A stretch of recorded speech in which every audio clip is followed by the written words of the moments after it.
The clinking of glasses, the faint hum of chatter, and the smell of fresh coffee filled the restaurant. Behind the counter stood Ethan, a tired but kind-eyed single dad, wearing a faded apron that had seen better days. His hands moved swiftly as he served plates, his eyes occasionally glancing toward the old wristwatch that barely ticked anymore. He wasn't thinking about himself. He was thinking about Lily, his 6-year-old daughter waiting at home, probably sitting by the window, coloring and humming the tune he taught her last night. "Next, please," Ethan called, not even looking up. The next customer in line, a woman in a crisp white blazer, heels clicking sharply against the tiled floor, waited patiently. But when Ethan didn't meet her eyes and continued working, she softly said, "Excuse me." He finally looked up, annoyed for a second. But then his world stopped.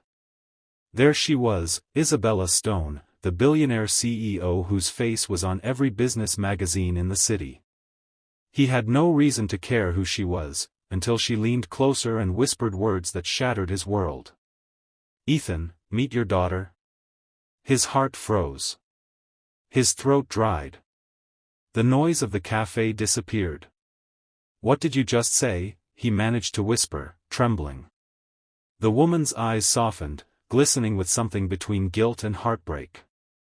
"Her name is Lily, your Lily."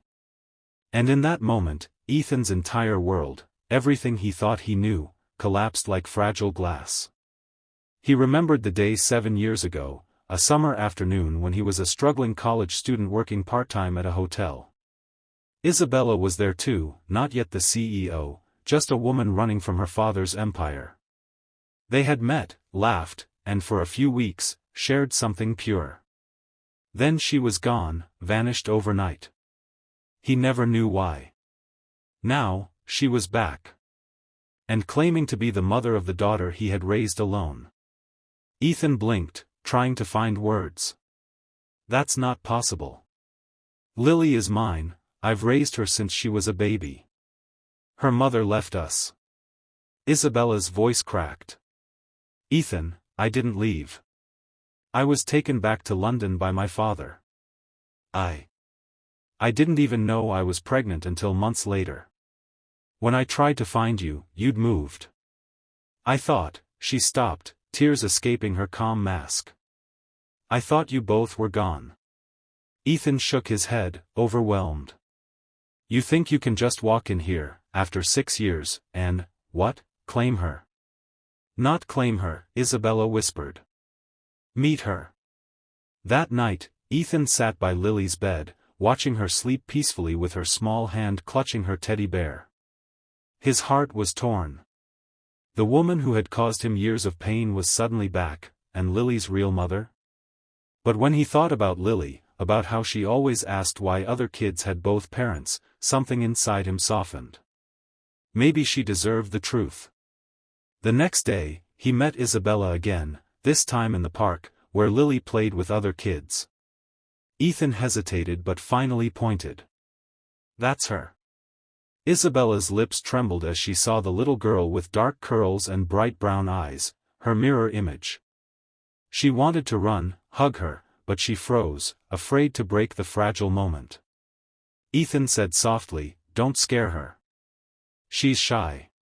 So Isabella walked up slowly, knelt beside the swing, and smiled. "Hi, sweetheart. I like your dress." Lily grinned. "Daddy bought it for me." For the first time in years, Isabella's tears fell freely. "He's a good man," she said, glancing up at Ethan, voice shaking. "Better than I ever was." Lily looked between them, confused. "Daddy, who's this?" Ethan hesitated. Then he took a deep breath. "She's someone who loves you very much." Weeks passed. Isabella began visiting, quietly, gently fitting into Lily's life without forcing anything. They read stories, baked cookies, laughed. Ethan watched, unsure whether to be angry or grateful. But one evening, as the three of them sat watching the sunset, Isabella finally said, "Ethan, I know I can't undo the past. But I want to be part of her life. Of your life." If you'll let me. Ethan looked at her for a long time. Then, with a weary smile, he said, maybe, we can start again. And when Lily climbed into both their laps, giggling, the sun dipped below the horizon, leaving behind not endings, but a beginning neither of them expected. The story's message. Sometimes love doesn't leave, it just gets lost for a while. And when it finds its way back, forgiveness is what gives it a second life.